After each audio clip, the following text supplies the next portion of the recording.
kembali melaksanakan perkuliahan.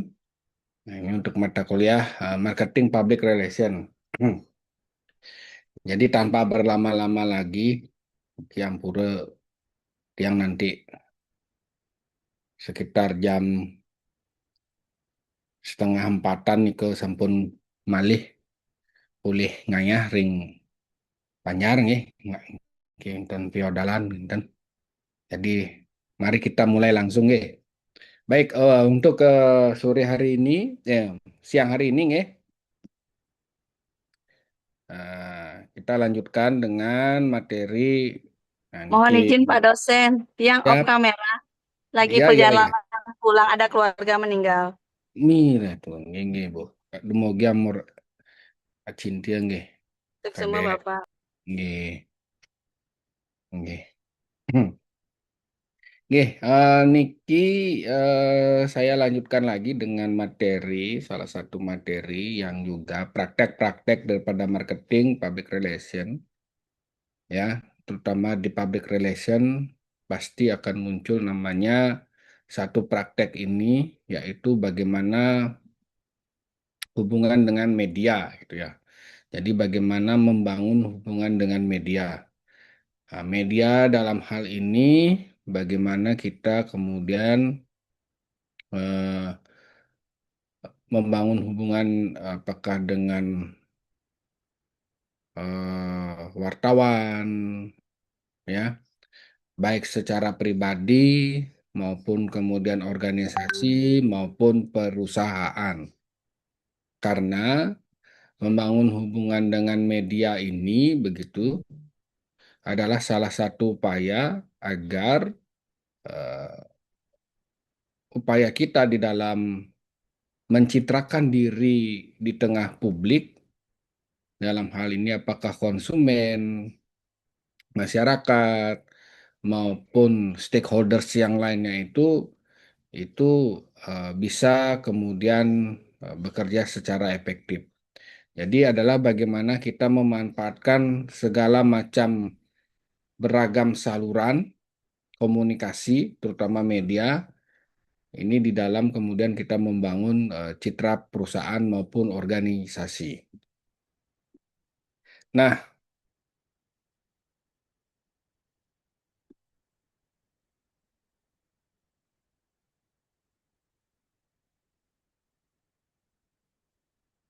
apa itu media relation? Itu adalah kegiatan membangun hubungan yang baik antara organisasi atau perusahaan, ya, dengan media massa untuk memperoleh publisitas positif dan penyebaran informasi kepada publik.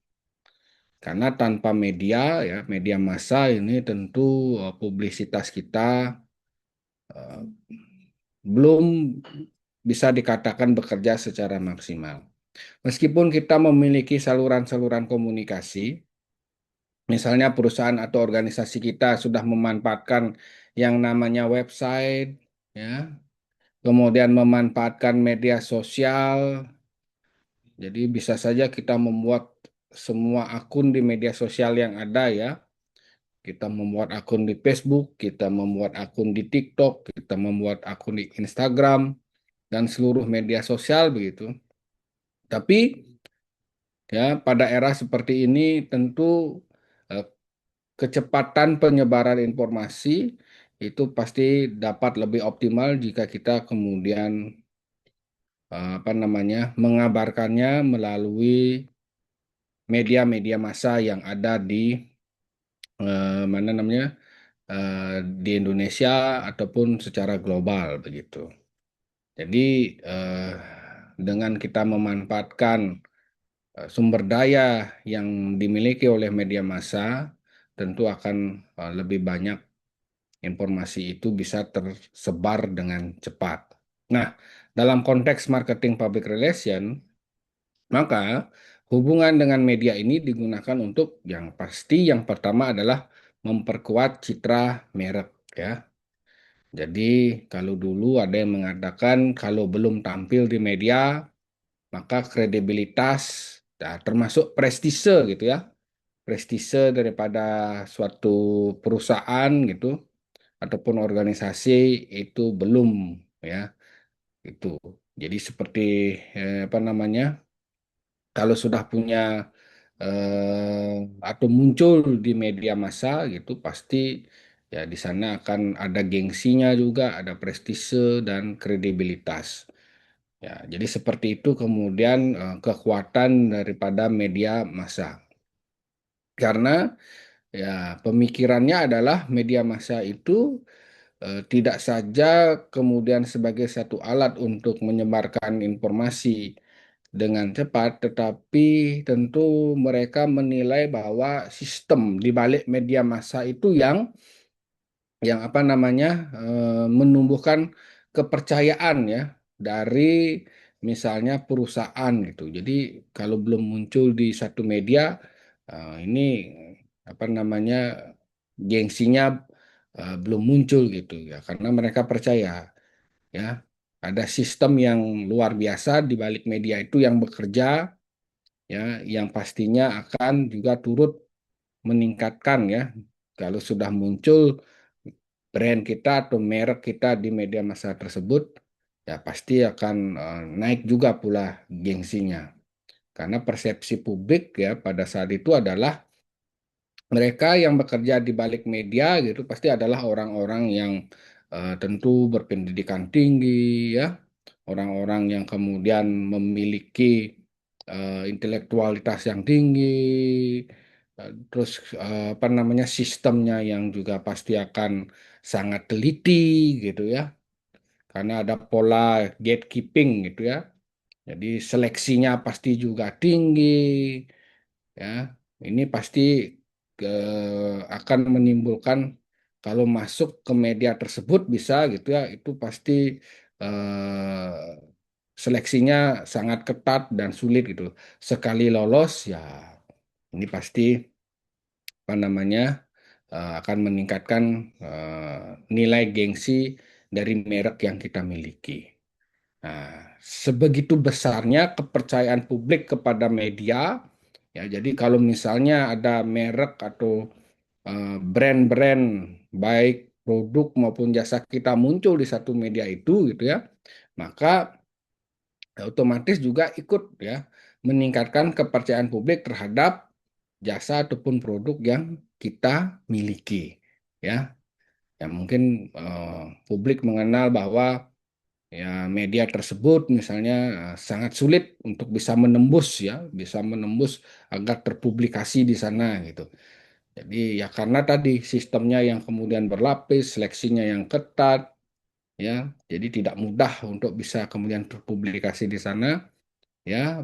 Ini kalau bisa tembus sampai di sana ini ya publik akan sangat percaya ya terhadap produk ataupun jasa yang kita tawarkan.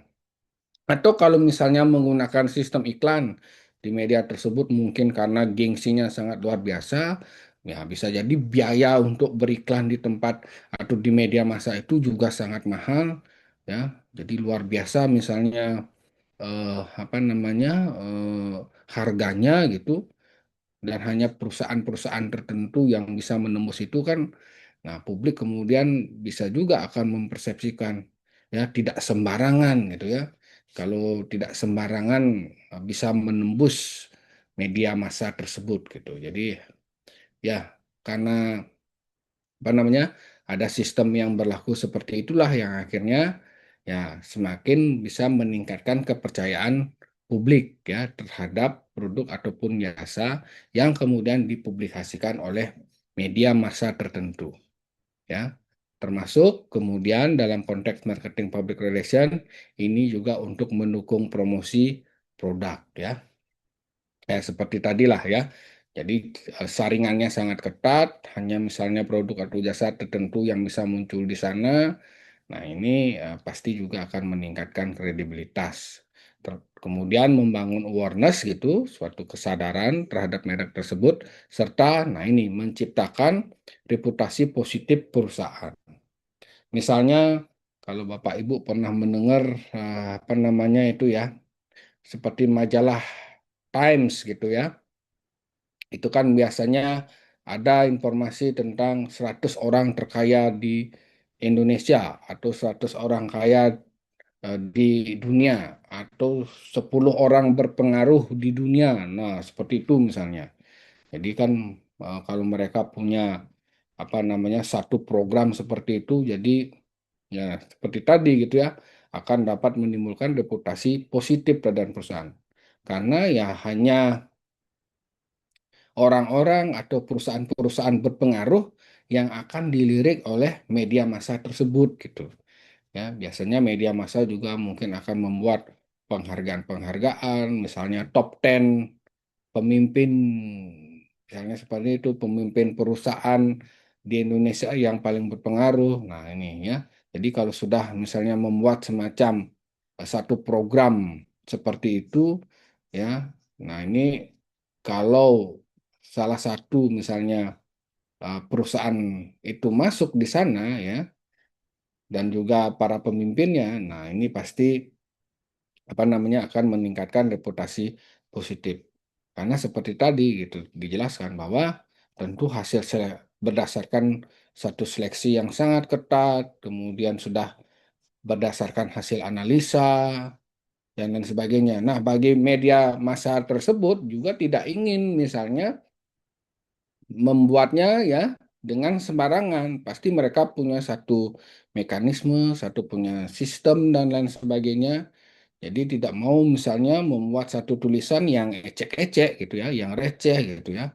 Karena mereka juga sangat rentan kalau misalnya ternyata mereka menampilkan 10 pemimpin perusahaan di Indonesia yang sangat berpengaruh tanpa hasil satu analisa, identifikasi dan lainnya. Ternyata misalnya ada satu tokoh yang ternyata mungkin dalam tanda kutip ya adalah seorang penipu begitu ya. Ini kan juga akan mengganggu kredibilitas daripada media massa tersebut. Nah, itulah ya bagaimana ya juga suatu media massa bisa membangun satu kepercayaan publik dengan eh, membangun suatu sistem ya, suatu sistem yang luar biasa juga gitu. Karena satu sisi mereka juga apa namanya mempertaruhkan nama baiknya gitu. Tapi bagi satu orang ataupun organisasi atau perusahaan kalau bisa tembus di media massa itu, nah ini ya ini juga pasti akan ya pasti memberikan dampak positif juga baik bagi individu, baik bagi organisasi maupun perusahaan. Jadi media relation ini tidak hanya berfokus pada muncul di media, tetapi juga ya untuk membangun hubungan jangka panjang yang saling menguntungkan antara praktisi humas dan wartawan serta media.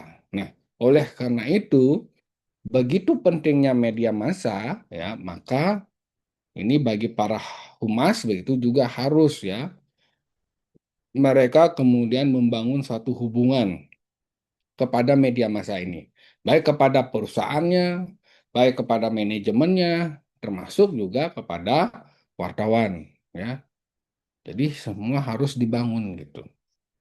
Karena membangun hubungan dengan media gitu ya, membangun hubungan dengan media pasti ya akan lebih banyak positifnya, pasti ya akan lebih banyak ya positifnya yang akan diterima. Di mana tujuan media relation yang pertama itu adalah menyampaikan informasi kepada publik.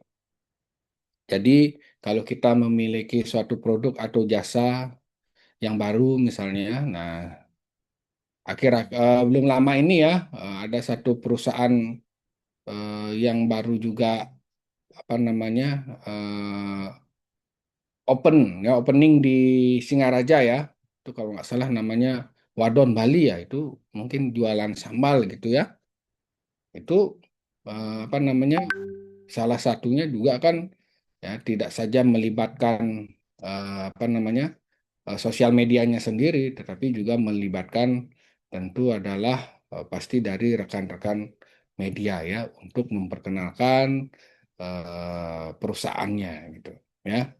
Ini sangat ramai sekali itu saya lihat itu di mana namanya di media sosial ya sampai bahkan ada yang pingsan sampai ya. Wih, saking luar biasa antusiasmenya untuk membeli produk Wadon Bali gitu ya. Nah, ini tentu pasti dibangun ya dari apa namanya berbagai strategi untuk menghasilkan satu persepsi publik terhadap ya, perusahaan seperti Wadon Bali ini. Ya, nah yang kedua membangun citra positif organisasi. Kemudian yang ketiga mendapatkan publisitas yang luas. Nah ini mendapatkan publisitas yang luas.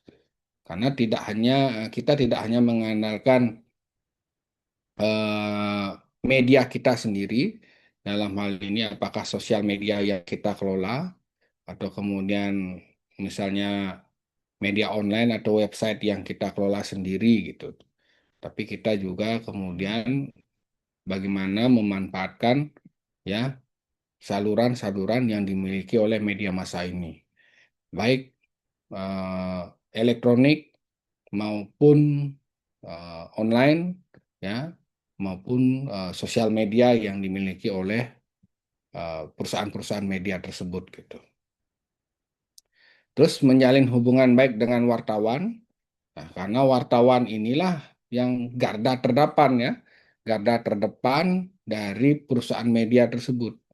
Jadi biasanya ya pemilik eh, organisasi ataupun perusahaan ataupun individu ya biasanya pasti akan sering ya bertemu ya lebih sering bertemu dengan wartawannya ya ketimbang pengelola media massa tersebut gitu. Tapi pasti yang paling sering ketemu itu adalah wartawannya. Oleh karena itu, membangun hubungan baik dengan wartawan adalah salah satu keharusan yang harus dilakukan oleh para praktisi-praktisi humas. Karena sekali lagi, seperti yang saya sampaikan, banyak sekali keuntungan yang bisa kita kemudian peroleh ketika kita membangun hubungan baik dengan wartawan. Tapi ya sekali kita mengecewakan gitu ya, tentu saja, nah ini tentu akan membutuhkan apa namanya komunikasi-komunikasi yang panjang dan lama. Karena sekali kecewa, sekali kemudian apa namanya mengganggu eh, nilai-nilai kepercayaan, ini tentu akan sangat sulit ke depannya. Ya, oleh karena itu ya kita harus kemudian menghormati begitu ya profesi-profesi wartawan, baik yang melekat maupun yang kemudian sebagai diri pribadi wartawan itu. Itu harus kita jaga ya. Jadi bangunlah hubungan baik dengan atas dasar pertemanan ya, atas dasar persahabatan. Karena dengan begitu ya kita bisa nanti akan mendapatkan ya apa namanya hasil-hasil yang baik juga. Kemudian mendukung kegiatan pemasaran perusahaan, nah terus mengelola opini publik serta mengurangi potensi krisis komunikasi. Nah ini ya bagian 7 ini itu adalah yang sebenarnya dia sifatnya laten ya. Laten itu adalah eh, mungkin gitu ya kita akan pernah bertemu sesekali ya atau beberapa kali potensi-potensi krisis ya di bidang komunikasi. Bisa saja misalnya ya kalau ada perusahaan makanan begitu ya, apalagi di era media sosial seperti ini, mungkin ya ada salah satu yang muncul misalnya adalah apa namanya bentuk-bentuk yang tidak higienis dalam produk makanan itu ya ini kan dapat mengganggu citra ya. Oh, maaf, misalnya muncul kecoa, begitu ya, kecoa dalam produk makanan kita, yang belum tentu juga gitu ya bahwa eh, apakah misalnya nih ya, saya berikan contoh, apakah itu memang betul terjadi atau mungkin hanya hoax gitu. Tapi ketika itu disebar di media sosial, nah ini kan eh, apa namanya? Dampak-dampak atau efek-efek yang muncul itu bisa cepat sekali ya terutama ke arah yang lebih negatif ya. Nah, ini kan eh, kalau ya perusahaan tersebut ya tidak mengelola situasi-situasi krisis ini dengan baik, ya tentu saja ya citra daripada organisasi atau perusahaan itu akan langsung eh, turun ya. Dan apa namanya? Kalau kita tidak memiliki eh, hubungan ya dengan media massa, termasuk dengan pertemanan, nah disinilah gitu ya potensi-potensi apa namanya? eh, publisitas ya yang dipublikasikan oleh media massa, ya bisa jadi itu akan juga cepat termuat ya, cepat termuat, dan akhirnya ini dapat kemudian merugikan atau mencoreng perusahaan kita. Tapi kalau kita pernah misalnya memiliki atau mempunyai hubungan yang baik dengan wartawan, termasuk juga media massa, setidaknya gitu ya, sebelum itu dipublikasikan, nah bisa jadi akan ada dulu proses klarifikasi kepada perusahaan bersangkutan. Minimal mereka akan pasti ya menghubungi kita sebagai humas, lagi rame ini di media sosial, ternyata produkmu, produk perusahaanmu nih lagi viral, ada video misalnya yang muncul di produknya ada kecoa itu betul apa enggak itu? Nah, minimal ada klarifikasi. Kenapa ya? Karena kita ya tadi sudah membangun satu hubungan gitu ya. Kalau sudah membangun satu hubungan kan ini pasti akan ada proses bertanya terlebih dahulu. Nah, Anda sebagai humas pasti akan menjawab terlebih dahulu. Ya, ya memang betul itu ada video seperti itu, cuman kita cek dulu ya gitu. Nah, cuman kita harus cek dulu tuh, itu betulan nggak itu, gitu. Tuh jangan-jangan AI gitu misalnya. Karena AI itu mungkin ada yang nggak suka sama kita, terus bikin dia satu konten kayak begitu, gitu. Nah, nanti dulu ya, coba kita ini dulu, apa namanya, kita akan cek dulu, ya. Kita cek dulu di lapangan seperti apa, gitu. Nanti dah kita akan konferensi pers misalnya, atau kita buatkan press release-nya, gitu.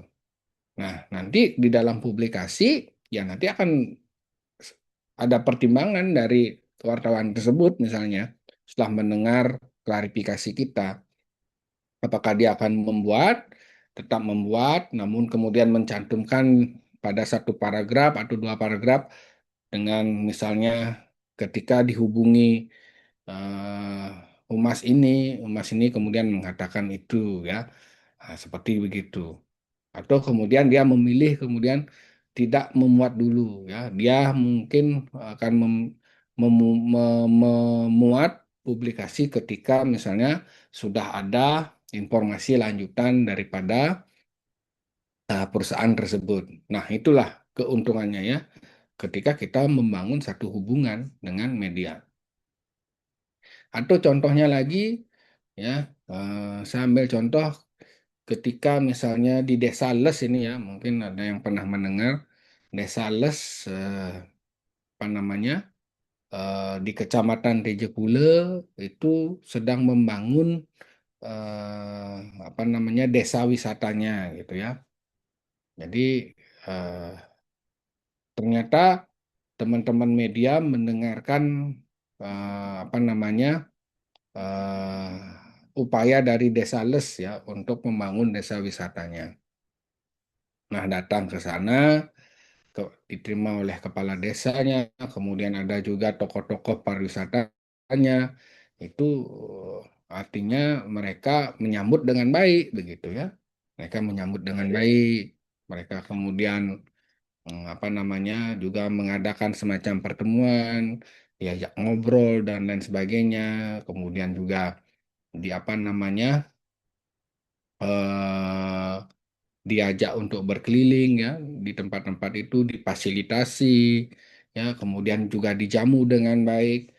Ternyata muncul banyak-banyak cerita ya yang kemudian ini dimanfaatkan oleh apa namanya para jurnalis ya. Ternyata menarik ini, banyak cerita yang muncul di Desa Les.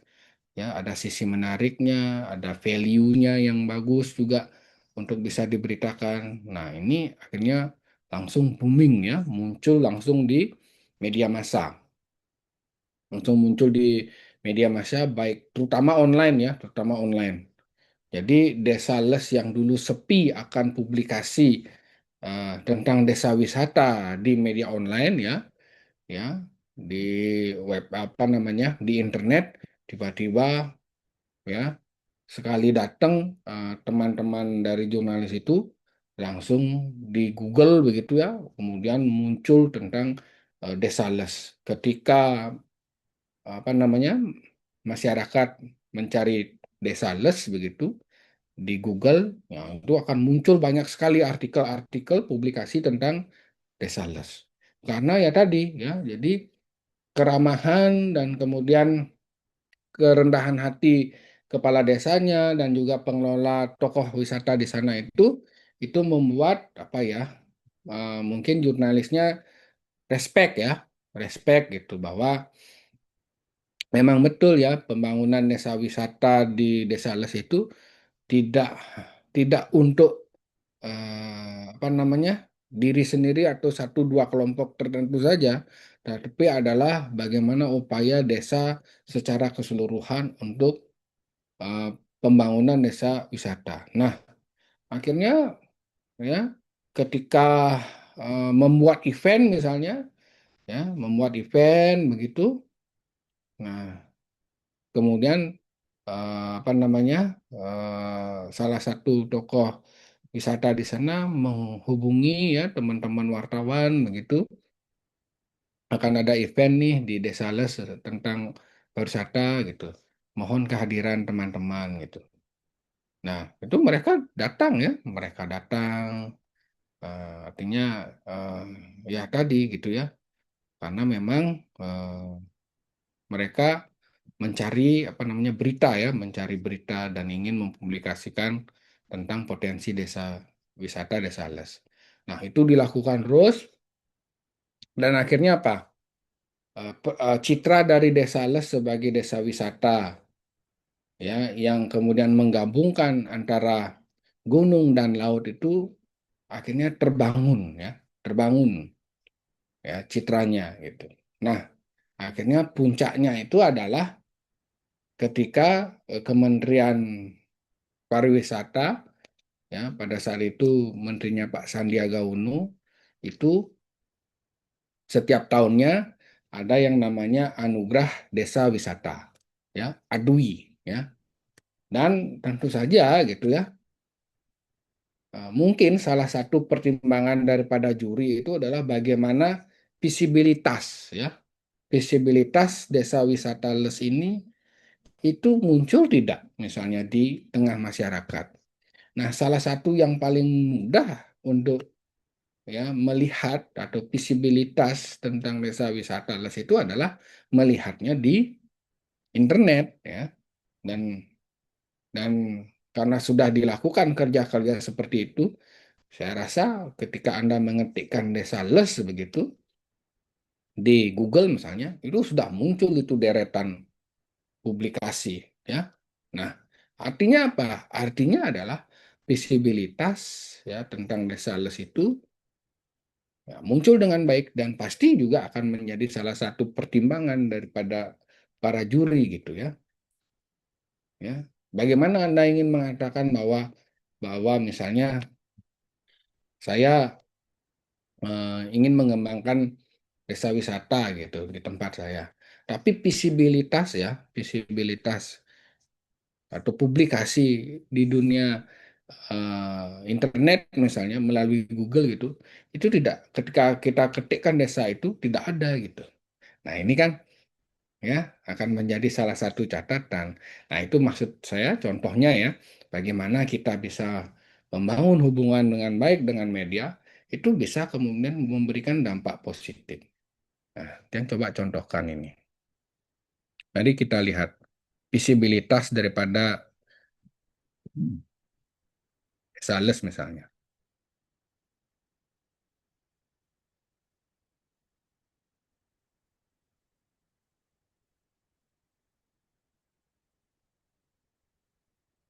Desa Les. Hmm. Ya, muncul Bali Express, Kementerian Pariwisata, kemudian ada aplikasi. Hmm, Kita lihat di halaman kedua misalnya. Tapi nah ini ya, nah, ini maksud saya Pak, Mbak Ibu ya, sampai bisa masuk misalnya Detik Travel ini ya. Nah ini kan salah satu media massa yang sangat bergengsi di Indonesia ya. Ini bisa masuk begitu ya, liputan ya, bisa masuk liputan. Apa namanya, di Detik Travel ini. Ini kan salah satu media massa yang sangat bergengsi, kredibilitasnya luar biasa ya. Usianya juga sudah mungkin hampir 20 tahun ini Detik ini ya. Mungkin juga yang membaca bisa jutaan visitor juga ini. Nah, ditulis ya, ditulis oleh Detik Travel ini. Nah, ini maksud saya. Nah, ini kan kenapa mereka bisa ditulis ya di sini?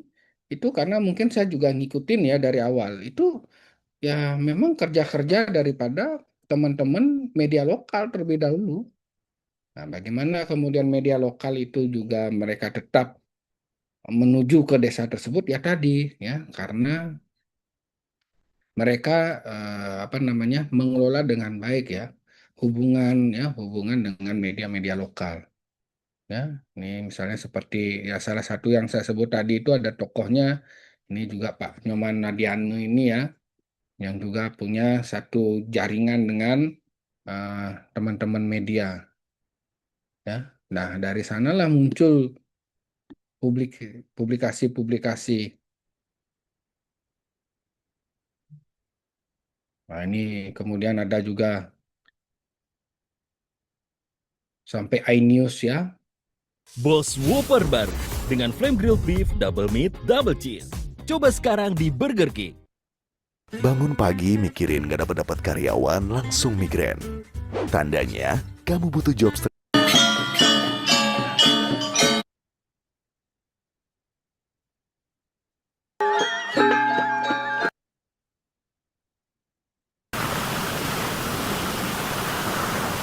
Ini juga ya. Apa nih? Tahun 2003 ternyata ini. Ini official iNews ya. Nah, ini misalnya juga media elektronik seperti televisi misalnya juga membuat satu publikasi. Bahkan mereka punya dokumennya lagi nih, tahun 2003. Lama juga ini.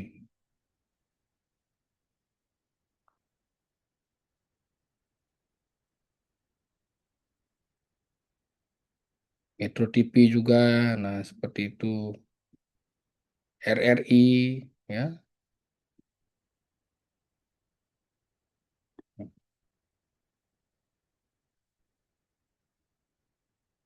Nah ini ada iNews ID, Nusa Bali. Ya. Mungkin sekarang kenapa agak tidak terlihat, ya, karena memang Desa Les itu kalau nggak salah momentumnya itu di tahun 2024. Mungkin sekarang mulai agak sudah meredup ya pemberitaannya gitu, karena ya mungkin tadi ya karena sudah merebut juga anugerah desa wisata itu sehingga apa namanya kampanye-kampanyenya itu mulai agak berkurang sehingga tapi tahun 2024 begitu. Nah, ini juga ini ada dari Good News from Indonesia ya. Ini juga salah satu media yang cukup bergengsi begitu. Nah, tuh. Muncul ya. Kita lihat lagi ada Bali Travel News. Nah, ini Merdeka. Nah, seperti saya sampaikan gitu bahwa memang di tahun 2024 itu puncaknya ya, puncak apa ya publikasi Desa Les ini gitu ya. Tapi sebenarnya sudah dibangun sejak tahun 2020 lah. 2020 mereka masuk nominasi, kemudian mereka bikin program juga, kemudian mengajak teman-teman jurnalis begitu untuk memberitakan.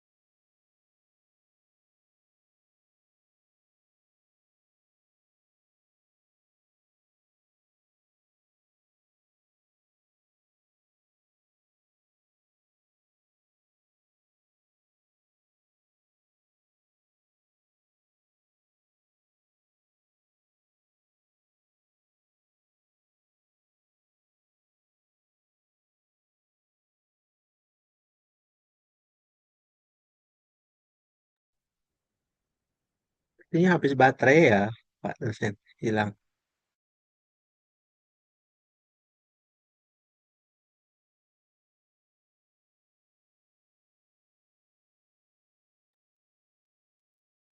Dia Pak Yan langsung ngekeplak, berarti baterainya mungkin habis nih.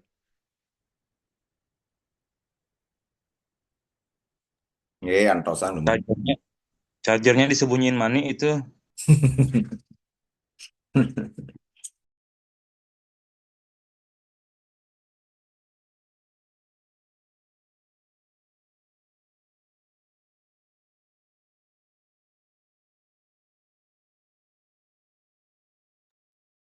Maaf, masih mute Pak. Nggih. Iya, iya.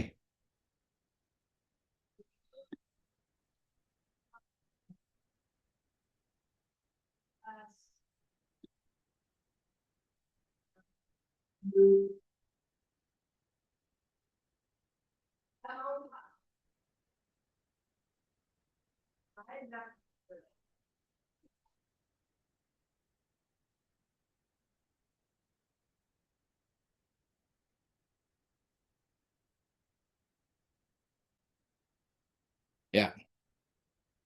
Hmm. Jadi apa yang ingin saya sampaikan kepada Bapak Ibu di sini bahwa ketika kita kemudian bisa membangun satu hubungan yang baik begitu ya dengan rekan-rekan wartawan dan juga perusahaan pers, maka ya pasti akan sangat memberikan satu keuntungan ya bagi kita ya, dan bagi teman-teman di jurnalis juga akan begitu. Mereka akan mendapatkan berita juga, mereka akan mendapatkan satu isu juga yang kemudian nanti bisa dipublikasikan gitu. Nah, seperti yang tadi saya sampaikan di Desa Les itu akhirnya ya ini sangat dengan mudah sekali ya kita akan mencari apa namanya informasi tentang Desa Les, dan tidak hanya akhirnya apakah ini sebagai bagian dari program untuk mendapatkan satu prestise penghargaan desa wisata, tetapi juga adalah apa? Eh, Bagi calon-calon wisatawan begitu ya, baik dalam ya domestik maupun mancanegara juga ini mereka akan juga mencoba mencari informasi atau terpapar ya, atau terpapar eh, tentang apa namanya Desa Les itu sendiri gitu.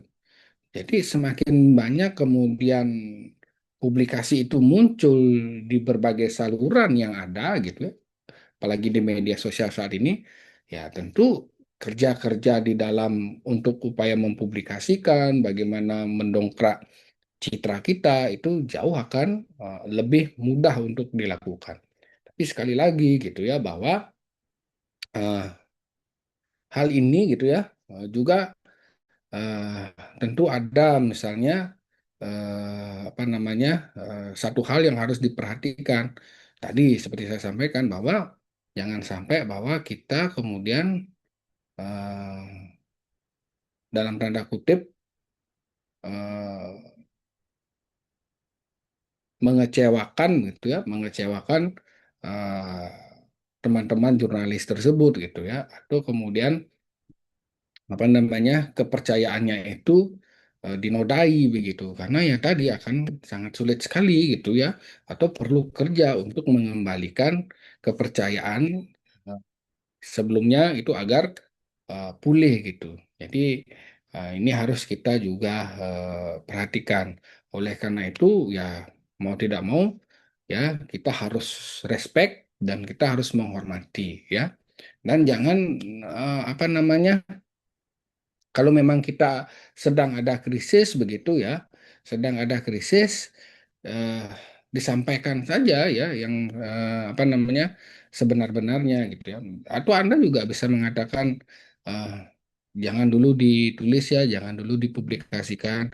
Saya dan tim masih sedang lagi mencari apa namanya eh, sebenarnya di mana masalahnya gitu supaya tidak salah nanti gitu. Jadi kalau sudah ada hubungan seperti itu kan enak ya, artinya menyampaikannya gitu ya.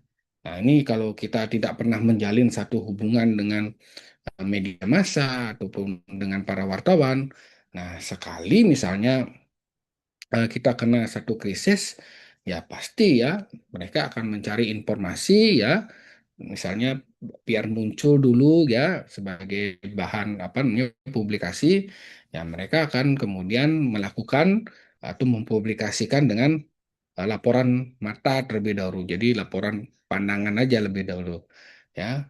Nah itu, tapi kalau memang kita sudah pernah misalnya membangun satu hubungan, ya setidaknya mereka pasti punya akan upaya untuk menghubungi kita gitu. Benar nggak itu ada apa peristiwa seperti itu gitu. Nah kita bisa berikan klarifikasi. Itu pentingnya kemudian bagaimana kita membangun hubungan dengan media itu. Apa itu publisitas? Ya, adalah penyebaran informasi mengenai organisasi, produk atau kegiatan melalui media massa tanpa membeli ruang iklan secara langsung. Nah, ini harapannya ya. Ini harapannya sebenarnya. Sebagai misalnya kita perusahaan ataupun organisasi ya, eh, kalau bisa gitu ya, publikasinya itu gitu muncul tanpa kita membeli ruang iklan. Karena kalau kita membeli ruang iklan kan sifatnya itu adalah komersialitas begitu ya. Jadi komersialitas. Jadi Pak Ibu kalau sudah punya uang mau muncul di sana sih nggak masalah, karena memang tersedia ya, tersedia ruang itu yang disebut dengan ruang iklan. Tetapi kan seberapa sering sih kita bisa mengiklan gitu kan gitu. Seberapa kuat sih modal kita untuk bisa apa terus-terusan beriklan gitu. Nah, mungkin dalam sudut perusahaan, nah kalau kita beriklan itu juga kan harus mengeluarkan modal gitu. Nah, dan kita harapkan ketika kita mengeluarkan modal itu ya, mengeluarkan biaya itu, kita harapnya adalah ah, apa namanya, ada hal-hal yang harus juga kembali gitu ya, hal-hal yang harus kembali untuk tadi mengembalikan modal itu gitu. Nah, ini tentu akan ya bagi perusahaan ya cukup berat juga gitu kan, tapi mau tidak mau mereka juga harus tetap muncul gitu ya. Ya, jadi visibilitasnya juga harus tetap terjaga gitu. Nah, caranya adalah nah, kita bisa melakukan publikasi ya, publikasi atau publisitas. Tetapi ya, publisitas ini ya apa namanya? eh, bagaimana agar ya berita-berita tentang perusahaan kita itu bisa muncul di media massa kita tanpa kemudian menggunakan ruang iklan ini. Nah, tentu itu adalah butuh kerja-kerja yang eh, tidak mudah begitu ya. Butuh memahami bagaimana kemudian media massa itu bekerja, ya. Bagaimana media massa itu bekerja. Atau paling tidak saya ingin menyampaikan adalah bagaimana ya produk dan jasa kita itu menarik bagi para wartawan itu ya menarik bagi para wartawan atau jurnalis itu untuk kemudian dibuatkan beritanya gitu. Nah, ini kan agak bertentangan kadang-kala ya. Kenapa bertentangan? Karena kalau kita produk atau jasa yang ingin kita tawarkan gitu biasanya lebih kepada hubungannya komersialitas gitu, komersil gitu. Nah, ketika muncul kata-kata komersialitas ini itu bagi ruang media massa mereka akan menganggap bahwa ya kalau Anda ingin menekankan komersialitas lebih baik Anda beli saja ruang iklan kita gitu. Ya, sementara di satu sisi perusahaan juga pasti punya keterbatasan di dalam melakukan publikasi melalui ruang iklan. Ya, tapi mereka kemudian bisa ya em, memanfaatkan begitu ya ruang publisitas ini sesuai dengan apa yang mungkin menjadi keinginan daripada jurnalis atau wartawan itu di dalam misalnya membuatkan beritanya ya melakukan liputan media kemudian wawancara, konferensi pers, pictures, ataupun aktivitas media relation lainnya. Nah, karakteristik publisitas itu tidak berbayar secara langsung. Yang kedua, memiliki tingkat kepercayaan tinggi. Yang ketiga, berbentuk informasi atau berita. Nah, ini biasanya dimanfaatkan. Ya, bagaimana kita membuat satu informasi, tapi bentuknya itu bisa berupa berita tapi tetap ada apa namanya nilai-nilai perusahaan muncul di sana ya nilai-nilai perusahaan yang muncul di sana ya. Dia tidak muncul secara banyak gitu tetapi biasanya disisipkan gitu ya tetapi apa yang muncul lebih banyak gitu biasanya adalah informasi yang muncul lebih banyak ketimbang misalnya apa namanya pesan-pesan yang lebih kemudian menunjukkan satu produk ataupun jasa kita itu ya jadi yang lebih mungkin banyak akan ditonjolkan itu adalah informasi-informasi yang misalnya menyangkut situasi-situasi terkini saat ini misalnya ya mungkin kemarin contohnya itu kalau tidak salah tentang MBG misalnya gitu ya tentang MBG gitu. Misalnya ada satuan MBG-nya itu mungkin dia punya misi tertentu misalnya. Dia ingin bahwa eh, mungkin citra MBG selama ini agak 50-50 ya di tengah masyarakat. Mungkin saya bisa berikan contohnya. Mungkin 50-50 lah. Ya, ada yang pro, ada yang kontra gitu. Kemudian misalnya saya sebagai pemilik SPPG gitu kan. Saya pemilik SPPG lah. Nah, sebagai pemilik SPPG itu saya sering misalnya mendapatkan laporan dari anak buah gitu. Wih Pak, eh, jelek sekali citra kita di mana di masyarakat misalnya begitu. Walek-walek kan ragam magai gini. Ragam magai. Padahal mungkin maksud kita bagus gitu kan.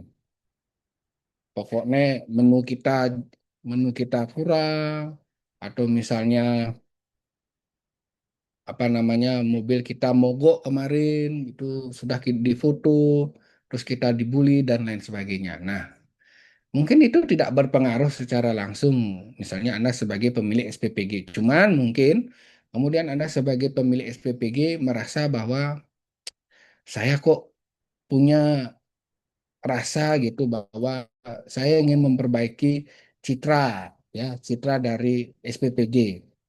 Ya, yang lain mungkin boleh mereka bekerja eh, apa namanya secara standar aja. Saya ingin lebih dari standar gitu misalnya. Ya, saya ingin lebih dari standar. Saya ingin dikenal SPPG saya misalnya kepada masyarakat bahwa SPPG saya itu proporsional, higienis, kemudian ya apalah itu yang bagus. Yang penting citranya baik. Nah, yang bisa dilakukan ya salah satunya adalah bagaimana kemudian kita ya melakukan publisitas ini. Ya, kita bisa kemudian berkenalan dengan jurnalis gitu ya. Kita bisa berkenalan dengan para jurnalis. kita mungkin awalnya ngopi-ngopi saja dulu, ya saling ya inilah ngobrol biasa aja dulu. Nah, ketika sudah terbangun pertemanan itu, nah, Anda bisa buatkan satu program. Misalnya, teman-teman saya undang nih ke SPPG saya misalnya. Anda boleh dah lihat bagaimana kami bekerja di sana. Bagaimana kami bekerja, kami mengutamakan kebersihan. Bagaimana kami misalnya mengolah produk kami. Bagaimana kami memvariasikan menu kami. Oh, teman-teman, besok silakan boleh datang gitu. Nah, ini udah mengundang teman-teman tuh ya. Nah, bagi wartawan juga eh, eh, saya yakin mereka ketika diundang seperti itu juga 90% akan datang gitu. Karena apa? Isunya juga menarik gitu ya, masih tentang MBG, masih tentang SPPG yang apa namanya secara citra sangat 50-50 di tengah masyarakat. Wah, ini ada SPPG yang malah mengundang langsung nih untuk melihat aktivitasnya dan lain sebagainya gitu. Nah, di sanalah bisa ya, bisa kemudian setelah itu apa namanya eh, diundang langsung dan teman-teman apa wartawan akhirnya bisa melihat langsung seperti apa sih di SPPG itu ya. Nanti misalnya ketika sudah mendapatkan liputan itu ya wartawan juga akan mengetahui ya setidaknya juga punya pandangan seperti apa sih alur proses pemasakan, pengemasan, lalu juga pengiriman dan juga bagaimana ketika sudah selesai dan lain sebagainya. Jadi bisa kemudian mendapatkan secara utuh informasinya. Nah, pada saat apakah berita ini bisa tayang atau tidak gitu misalnya secara publisitas ini ya ya saya yakin pasti bisa tayang gitu ya karena tadi isunya masih sangat relevan dengan saat ini ya dan kemudian ya di dalam laporannya misalnya publikasi pasti disebutkan SPPG desa apa gitu desa A ya ini eh, mungkin berbeda dengan FCPG lainnya. Mereka kemudian mengutamakan bla bla bla bla. Menurut misalnya ya, menurut apa misalnya pengelola SPPG ini siapa namanya Aan Darmawan, eh,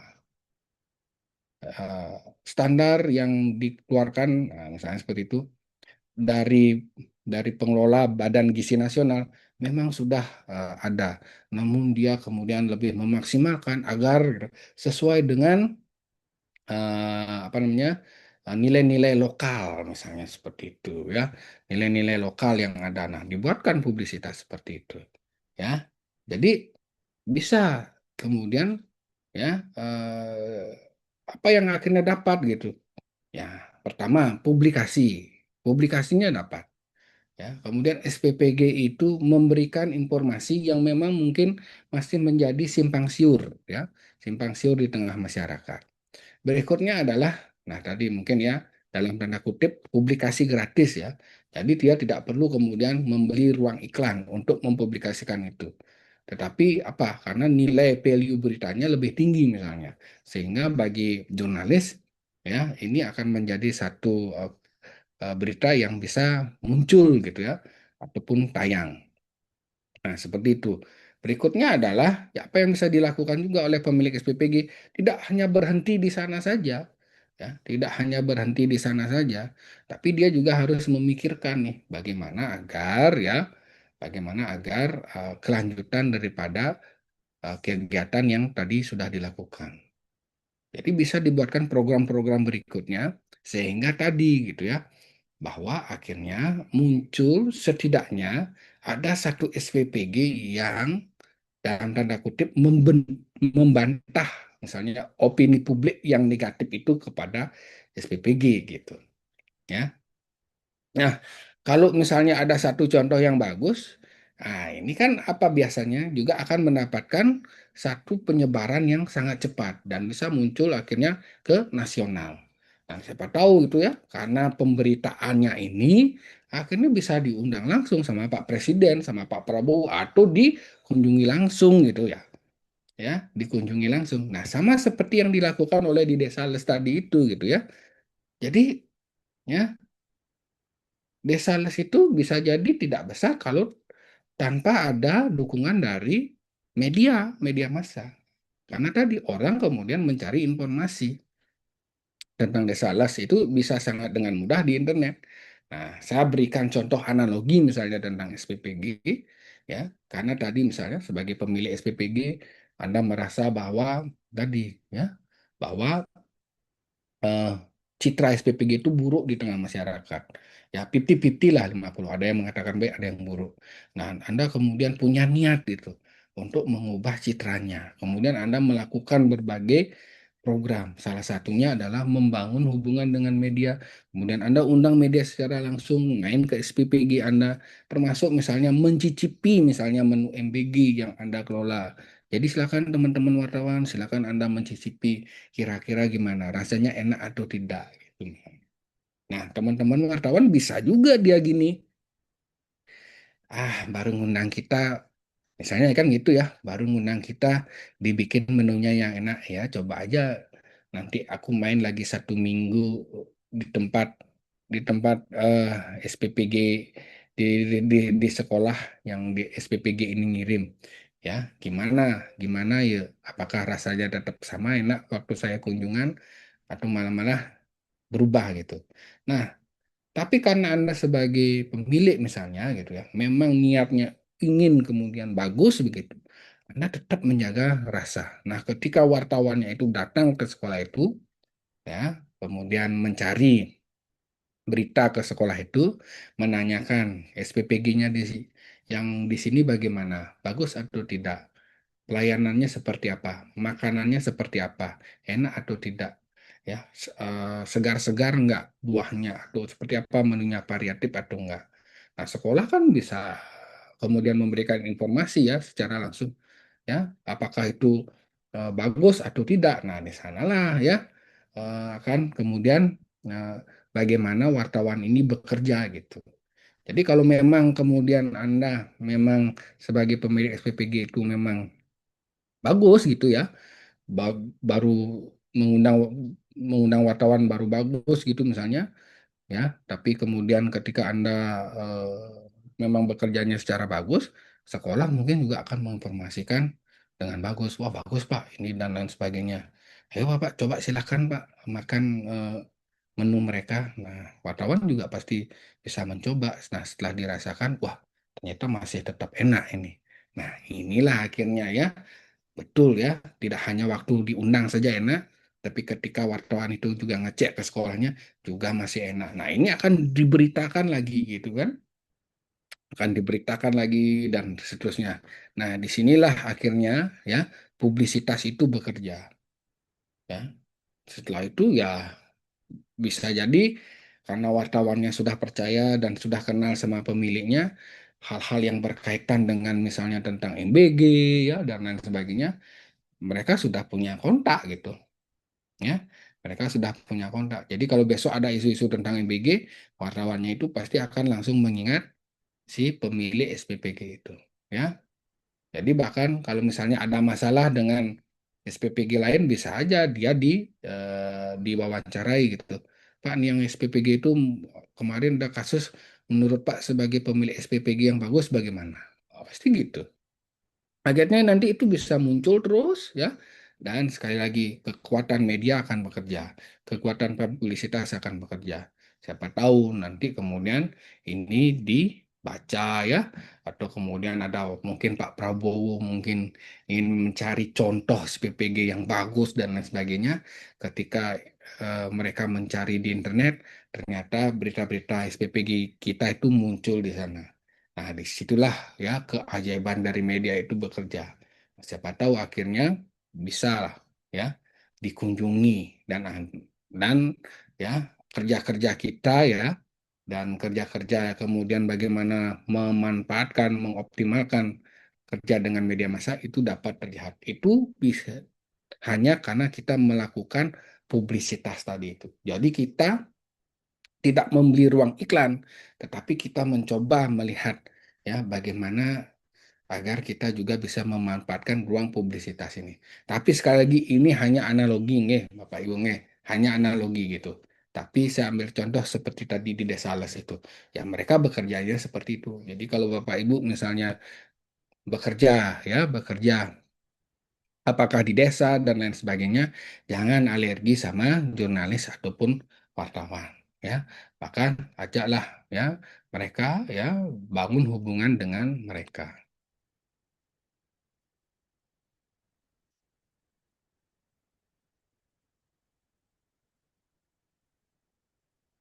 Oke. Nah, ini bentuk-bentuk media relation.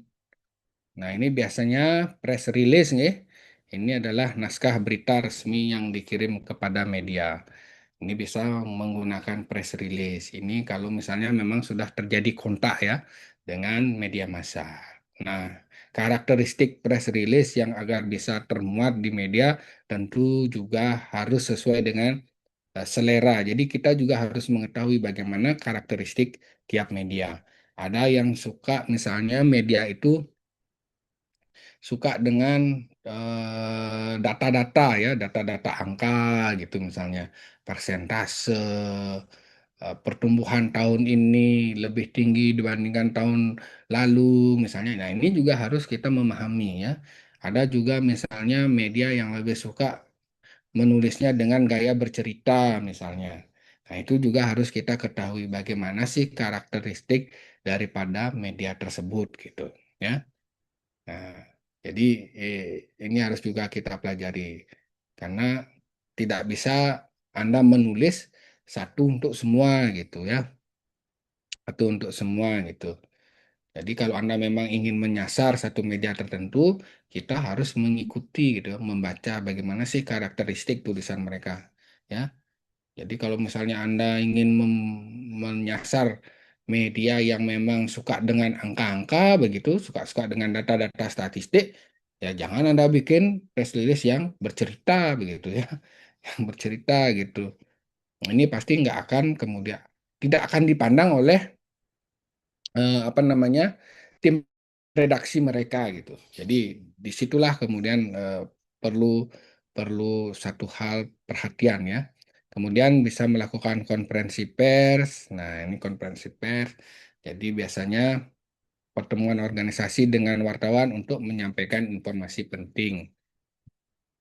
Ini biasanya konferensi pers ini sifatnya mengundang ya, sifatnya mengundang dan apa namanya biasanya yang sering melakukan konferensi pers seperti ini memang di apa namanya organisasi-organisasi pemerintahan ya, polisian gitu tuh ya sering juga melakukan konferensi pers.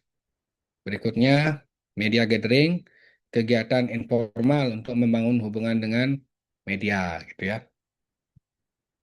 Ini biasanya ya namanya juga kegiatan informal ya, misalnya ngopi bareng gitu ya, ngopi bareng, ya namanya juga ngopi, ngobrolnya tuh ngarung ngidul ya, lebih eh, fokusnya itu tidak ngobrolin tentang eh, visi misi perusahaan ke depan lah, tapi lebih ya ngobrolnya ngarung gitu lah. Tapi biasanya ya disebutin lah visi misi perusahaan ke depan, tapi sedikit. Kebanyakan ya ngopi, makan gitu biasanya. Ya. Ya hanya untuk membangun hubungan emosional saja gitu ya, itu hubungan emosional media gathering ini itu juga mungkin nanti ada game-game seperti itu ya. Apa namanya ya ngobrol-ngobrol yang sifatnya ringan gitu ya di luar pekerjaan biasanya. Nah, ini bagus untuk membangun hubungan yang lebih emosional, hubungan yang didasarkan oleh pertemanan. Kemudian ada wawancara media. Nah, setelah media gathering biasanya ada wawancara ya atau misalnya memang apa namanya ada hal-hal yang ingin disampaikan itu bisa ya dengan wawancara. Kemudian ada press tour, ini mengundang media mengunjungi lokasi atau kegiatan tertentu. Ya, press tour ya, misalnya mengunjungi satu tempat binaan misalnya ya, misalnya satu desa binaan atau satu UMKM binaan ya, misalnya Anda perusahaan Anda itu juga membina kelompok-kelompok wanita ibu-ibu rumah tangga untuk apa misalnya membuat satu kerajinan misalnya. Nah, itu Anda bisa mengajak jurnalis ya melakukan press tour ke sana ya sekalian jalan-jalan gitu ya. Sekalian jalan-jalan, wartawannya dapat liputan, dapat berita ya, dapat juga misalnya melihat apa namanya satu desa tertentu dan lain sebagainya. Kemudian ada juga media visit. Jadi kita yang berkunjung ke kantor media. Nah, ini biasanya ya saya dulu pernah juga menerima kunjungan dari Polda Bali ya, Humas Polda Bali. Jadi mereka melihat bagaimana kantor kita seperti apa ya, bertemu dengan orang-orang di balik berita gitu. Nah, ini media visit. Intinya ini adalah upaya di dalam membangun hubungan dengan media gitu.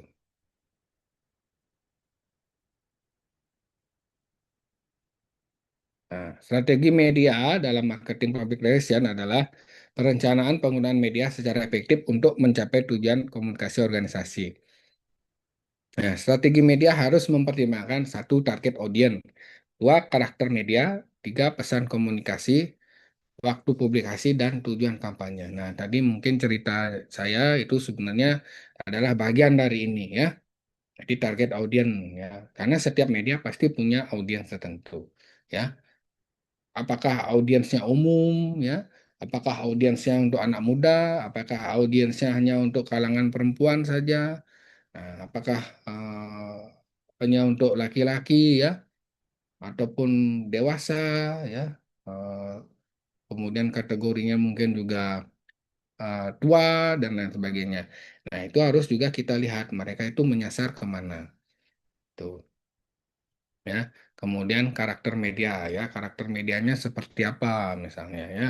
Apakah lebih suka membahas isu-isu politik, lebih suka membahas misalnya apa namanya hukum dan kriminal, apakah pendidikan, apakah budaya dan lain sebagainya. Jadi harus kita lihat dulu karakter medianya. Ya, misalnya seperti Bali Express gitu misalnya. Itu ada kolom untuk budaya. Nah, ini mungkin cocok bagi misalnya ya desa-desa yang ingin apa namanya ingin mengenalkan potensi budaya. Cocok untuk kemudian menghubungi eh, wartawan dari Bali Express gitu misalnya. Ya. Jadi itu karakter media juga harus dilihat ya seperti apa. Jadi jangan sampai kita juga salah di dalam memilih media yang ingin kita target untuk publikasikan sesuai dengan ya apa yang menjadi produk maupun jasa dari instansi, organisasi atau perusahaan kita. Ya, kemudian pesan komunikasinya ini juga seperti apa gaya penulisan mereka begitu ya, bagaimana membangun pesan komunikasinya gitu kan. Nah, sekarang kan ada juga misalnya seperti majalah Tempo gitu kan. Majalah Tempo ya, ini kan majalah Tempo kan juga sering menjadi apa namanya penyeimbang pemerintah misalnya ya melalui tulisan-tulisan yang kritik dan lain sebagainya.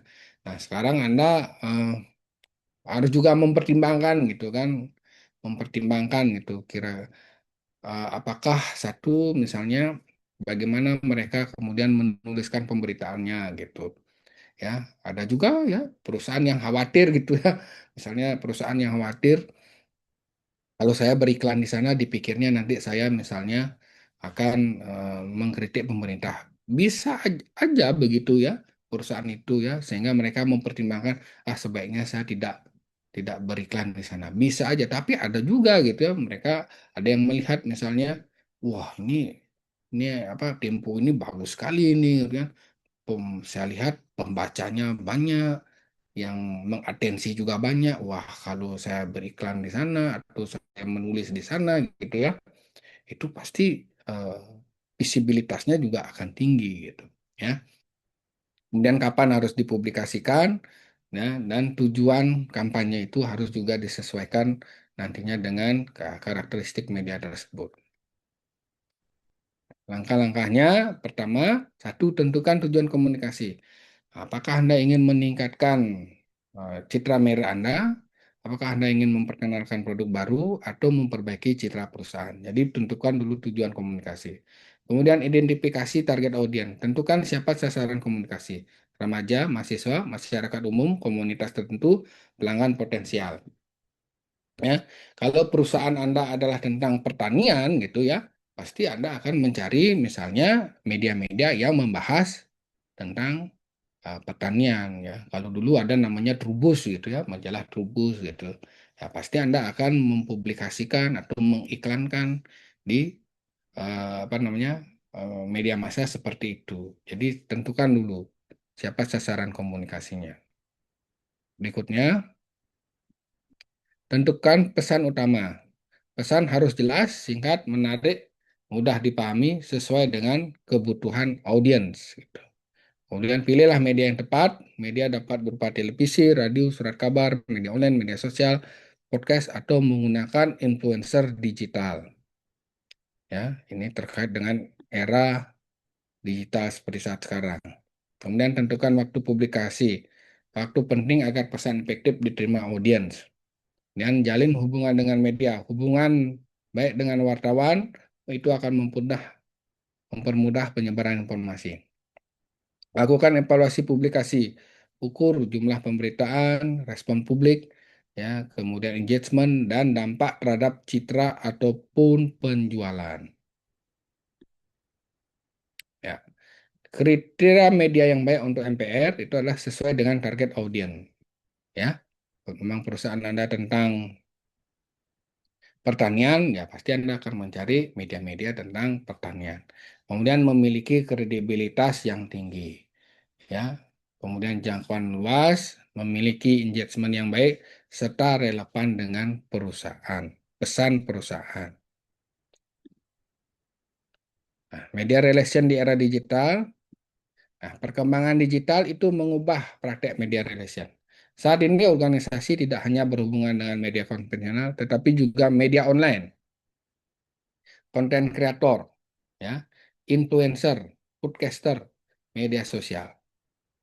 Ya, digital media relation menuntut kecepatan informasi, kemampuan membuat konten digital, komunikasi interaktif, dan monitoring media sosial secara aktif. Nah, ada satu cerita bahkan sekarang perusahaan-perusahaan iklan ya, eh, media agensi gitu ya, sekarang itu yang direkrut oleh perusahaan-perusahaan di era digital yang berhubungan dengan algoritma, algoritma media sosial, itu mereka bahkan harus setiap hari membuat konten-konten yang berbeda-beda karena algoritma ini, algoritma di TikTok, di Instagram yang bisa berubah-berubah tiap hari, bisa berubah tiap waktu. Apa yang Anda buat saat ini ya bisa jadi tidak akan relevan dengan besok gitu, dengan esok hari gitu. Misalnya Anda sekarang membuat konten yang receh gitu misalnya. Ya, sekarang kan banyak konten yang receh yang muncul yang muncul viral di media sosial. Ya, sekarang ya kalau sudah algoritmanya tidak cocok lagi dengan itu, ya Anda juga harus berubah. Anda nggak bisa bikin lagi konten receh. Bisa aja Anda membuat konten-konten yang berbeda lagi gitu. Sesuai dengan algoritma. Karena situasi saat ini segala sesuatunya itu berhubungan dengan relasi kuasa daripada algoritma gitu. Ya. Nah, pola-pola produksinya juga berubah. Kalau dulu pola produksi di dalam membuat satu produksi konten kreatif itu adalah berdasarkan ide, lalu produksi, kemudian distribusi. Kalau sekarang ya bukan ide, lalu kemudian produksi dan distribusi. Sekarang yang pertama adalah algoritma. Jadi algoritmanya seperti apa? Ya, baru dipikirkan apa namanya idenya itu ya. Karena sekarang perusahaan-perusahaan begitu ya, mereka tidak mengukurnya dari tingkat penjualan produk ataupun jasanya. Ya, ini yang saya dengar dari apa namanya perusahaan-perusahaan periklanan di Yogyakarta ataupun di Jakarta banyak customer atau pelanggan itu ya yang menggunakan jasa agensi itu adalah lebih banyak bertanya berapa views-nya. Jadi sistemnya adalah views gitu. Kok views-nya cuma 100 gitu. Padahal kan bisa aja views 100 tapi sebenarnya penjualannya banyak, itu bisa saja terjadi. Tetapi nah, ternyata berbeda. Para pemilik perusahaan itu lebih bertanya, lebih suka bertanya berapa jumlah views-nya. Nah, berarti apa? Ketika kita berhubungan dengan jumlah engagement seperti views, like, dan komen, ya, itu maka mau tidak mau harus berhubungan dengan algoritma di media sosial tersebut. Jadi pola produksinya juga berubah, ya. Pola produksinya juga berubah. Karena tadi inilah di era digital, ya, era digital. Jadi di sini pun perkembangan digital itu sangat mengubah praktek media relation ini, ya. Jadi digital media relation itu menuntut kecepatan informasi, kemampuan di dalam membuat konten digital, kemudian komunikasi interaktif. Berarti apa? Ya, Anda bisa memanfaatkan misalnya fitur live seperti di TikTok. Ya, ini bisa itu. Ya, fitur live di TikTok untuk membangun hubungan dengan pelanggan gitu ya.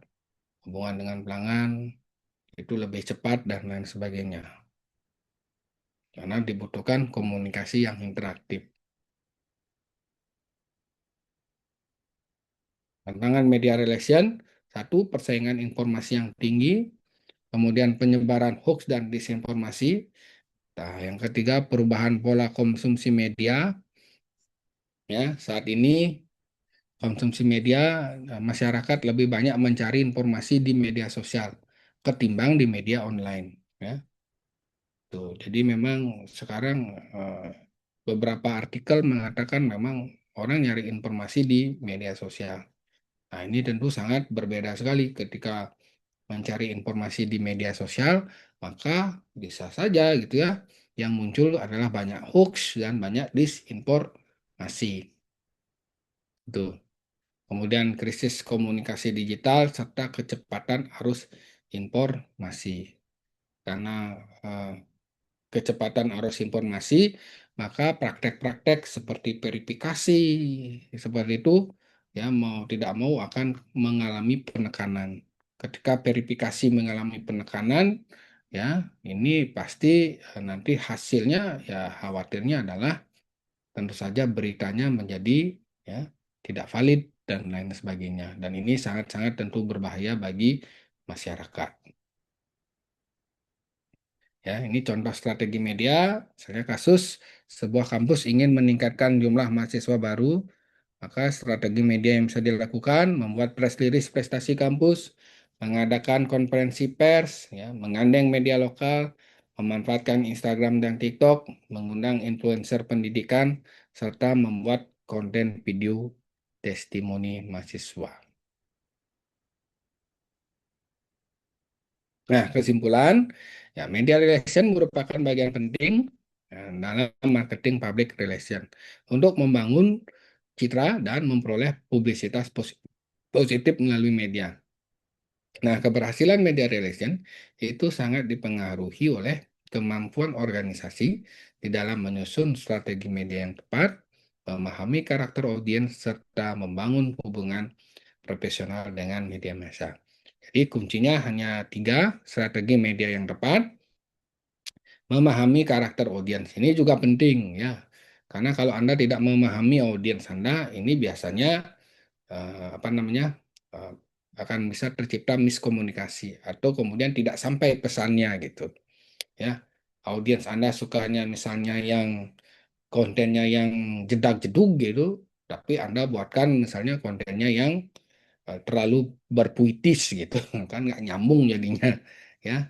Padahal kalau audiensnya sukanya jeduk-jeduk gitu, tapi Anda bikin konten yang puitis, nah ini nggak akan ketemu. Itu hanya bisa dilakukan melalui strategi media yang tepat, serta bagaimana membangun hubungan profesional dengan media massa. Nah, tadi sudah disampaikan ya, apa keuntungannya. Tapi satu hal, dengan kita menggunakan media massa, maka visibilitas kita gitu ya, itu akan apa namanya akan lebih terjaga, dan karena saluran yang eh, mereka miliki itu jumlahnya sangat banyak, itu akan sangat mendukung daripada upaya publikasi kita. Nggih, Bapak Ibu, nah itu mungkin paparan daripada materi kita pada sore hari ini mengenai eh, media relation, ya, hubungan dengan media.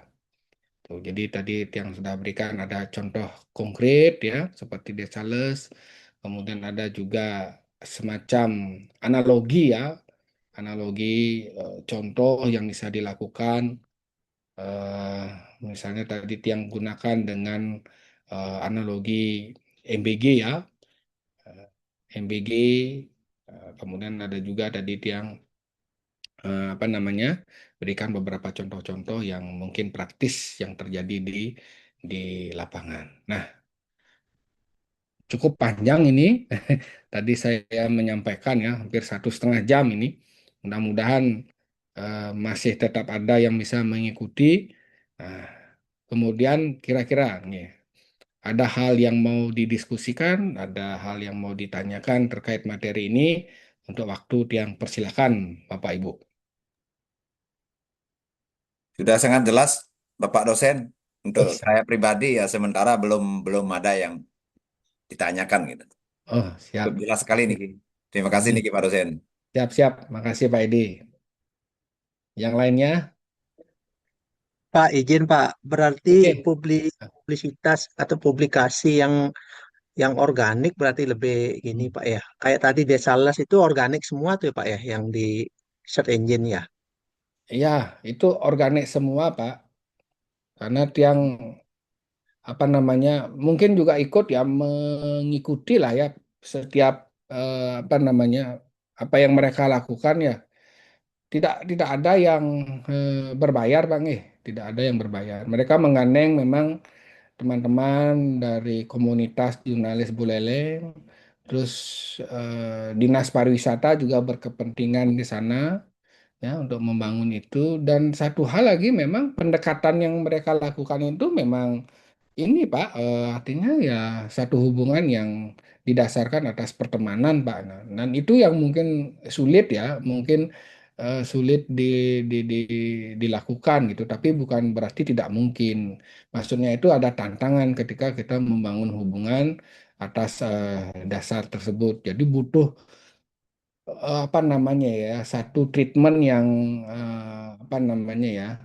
Tapi kalau saya lihat di Buleleng ini kan apa namanya, ya, bagus sekali sebenarnya, ya, rasa persaudaraannya, rasa ininya gitu, ya. Itu salah satu yang juga lihat keuntungan kalau di Buleleng, ya. Jadi rasa kebersamaan persaudaraannya itu muncul gitu. Itu kan bagus sekali sebenarnya. Jadi di dalam membangun satu hubungan yang baik, yang bisa juga ingin mengatakan, ya, model-model yang seperti itu untuk di tingkat desa, bisa dilakukan seperti itu gitu, ya. Ketimbang misalnya, mohon maaf, mungkin ada motif-motif tertentu gitu. Nah, ini yang seringkali nanti akan apa namanya, ketika motifnya tidak terpuaskan, ya sudah, akhirnya nanti ada saling mengecewakan gitu. Tapi kalau yang seperti di Desa Les memang mungkin organik sekali. Jadi pembangunannya itu memang eh, atas dasar yaitu rasa persaudaraan. Dan di satu sisi, ya, wartawan juga melihat bahwa oh, betul, di Desa Les itu memang ada potensi gitu. Jadi kenapa? Jadi bukan di mengada-ngadakan juga gitu. Memang ada potensi di sana. Memang ada potensi yang mungkin waktu itu belum optimal dan butuh perhatian pemerintah saat itu. Nah, salah satunya kan ya harus disampaikan melalui pemberitaan gitu. Yang pikir itu kalau memang salah satu mungkin ingin desa-desa juga maju, itu ya memang harus juga memanfaatkan ini, ya, apa namanya, hubungan-hubungan dengan media ini gitu. Tapi sekali lagi sesuai dengan potensi yang dimiliki di desa tersebut gitu. Itu, ya, bahkan mereka tidak ini kok, artinya dalam tanda kutip mau belajar nih, mau belajar, artinya ketika ada kekurangan mereka mengakui itu gitu, daripada sudah ada kekurangan malah menutup-nutupi, malah mencoba kemudian mengada-ngada gitu. Kalau di sana yang ikuti semuanya memang ya kalau ada kekurangan mohon bantuannya biar kita gini, biar kita bisa perbaiki. Nah itu kan akan lebih bagus gitu. Itu kira-kira Pak. Itu contoh kalau di desa Bange gitu. Tapi kalau mungkin perusahaan-perusahaan profesional ya beda lagi begitu. Mereka punya pasti tim-tim khusus gitu ya. Tim-tim khusus. Apalagi eh, bagaimana cara membuat satu artikel yang sangat seksi di mata redaksi gitu ya.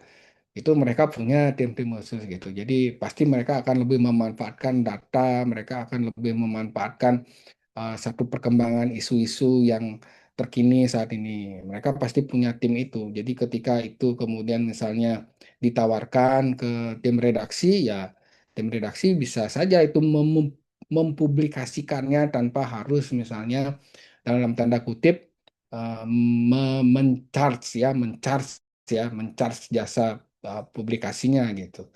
Karena tadi gitu ya karena artikel yang dikirimkan itu mungkin sangat seksi di mata redaksi dan layak naik gitu. Nah, bisa juga memanfaatkan seperti itu. Tuh. Itu kalau dalam tataran perusahaan-perusahaan yang profesional begitu ya. Tuh. Jadi mereka pasti punya tim khusus dan sudah mengertilah karakteristik kira-kira kadang begitu karena perusahaan juga perusahaan media juga sudah memahami bahwa perusahaan ini punya tim khusus begitu mereka juga akan melakukan seleksi lebih ketat. Nah, sehingga muncullah ekosistem itu.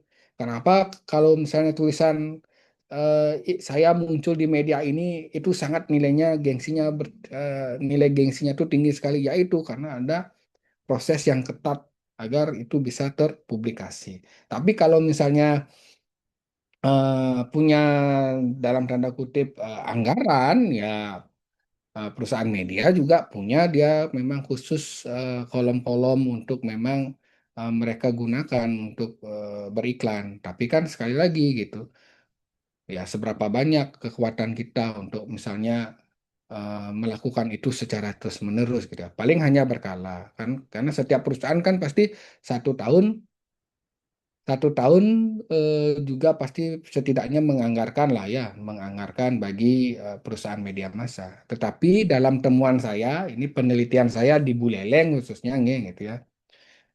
Sekarang pemilik-pemilik perusahaan UMKM itu lebih banyak mereka beriklan langsung di media sosial, di Facebook, ya, di Instagram, di TikTok, dan nilainya kan murah-murah gitu. Nilainya misalnya kalau di Instagram itu mau cari 1.000 sampai 2.000 views itu mungkin harganya 40.000 ya, 40.000 dan bahkan sangat terukur sekali lagi nih, sangat terukur dan lain sebagainya gitu. Nah, ini juga akhirnya apa membuat keadaan ini ya kemudian juga menekan perusahaan-perusahaan media massa begitu ya, sehingga jatah iklan mereka itu juga sekarang berkurang. Nah, ini hasil penelitian saya di Kabupaten Buleleng ya.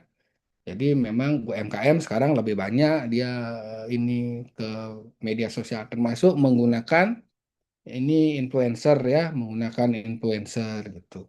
Kalau dulu memang dari data yang saya dapatkan dari salah satu pemilik media, 10 tahun lalu itu baru memang lagi, bahkan mereka bisa apa ya panen ya, tapi itu 10 tahun lalu. Tapi kalau sekarang ya itu ya mereka lebih sudah banyak beriklan langsung di media sosial. Ya, cuman masalahnya ketika Anda beriklan di media sosial seperti Instagram, di TikTok, ataupun Facebook misalnya ya, itu uangnya kan tidak di Indonesia jatuhnya ya. Uangnya akan ke luar negeri gitu. Nah itu, jadi eh, itu kan juga pernah disampaikan oleh salah satu senior, ya senior, anggaplah dulu jatah iklan iklan kuenya media massa itu anggaplah misalnya nggak 5 triliun gitu ya. Kalau sekarang kan hampir setengahnya hilang gitu uangnya itu ya. Jadi mungkin hanya 2,5 triliun yang beredar untuk perusahaan media massa di Indonesia. Ah, 2,5 triliunnya sudah jatuh ke Amerika gitu. Ya artinya apa? Ya artinya ya segitulah hilang juga uang kita di Indonesia ini pindah ke negara lain gitu. Saya anggap analogi saya lupa berapa konkret porsi kue iklannya ya, tapi katanya semakin menurun setiap tahunnya itu. Dan sudah pindah ke negara lain gitu. Karena tadi itu karena ya media sosial gitu di TikTok, yang juga pernah beriklan di TikTok itu murah sekali 15.000 nya. 15.000 sudah dapat berapa views itu? 1.000 views gitu. Sudah bisa kita targetkan ya. Mau di wilayah cakupan mana, di Buleleng misalnya, umur berapa.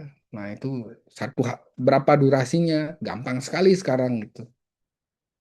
Tapi sekali lagi gitu ya. Ya, kalau punya modal terus-terusan, kalau nggak punya modal, nah ini biasanya yang jadi masalah. Nah, itu tergantung sekarang penggunaannya mau di tingkat perusahaan yang profesional. Kalau mau kayak tadi itu yang anggap sebagai contoh di desa, ya pendekatannya pola-pola seperti itu gitu dia. Kalau perusahaan profesional pasti sudah punya tim, sudah punya juga anggaran alokasi khusus. Itu, itu kira-kira. Enten Pak Wayan, terima kasih. Iya, iya jelas Pak, jelas. Terima kasih. Nih.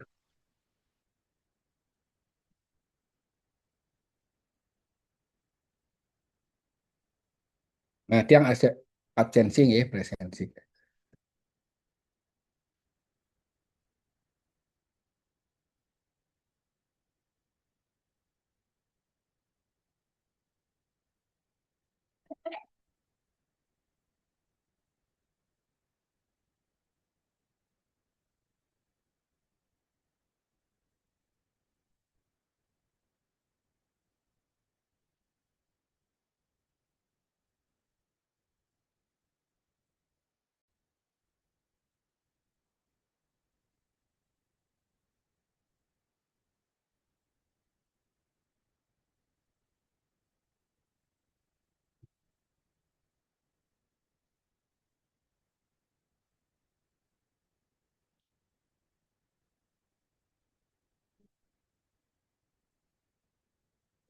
Gede Egar ada ya? Gede Egar ada? Gede Egar join nih Pak di Zoom, Belum ya. tapi kita jawabnya. Oke, Komang Duta Komang Duta yang tidak ada Pak, nggak ada ya. sepertinya dinas kayaknya nih. Oh, dinas lagi. Diana Kusuma Dewi, Hadir Bapak. Bu Helpi ada tadi. Nova Hadir. Anggraini, nggih. Hadir Pak. Pak Manik Sedana, Hadir Pak dosen. nggih. Wayan Sumarayase, Hadir Pak. ya. Supriyadi, benten. Hadir Pak. Nggih, Agus Mahendra, Hadir, Pak. Krisna Mahaputra, Hadir Pak dosen. ya. Sri Widyastini, Hadir, benten. Pak. Ya.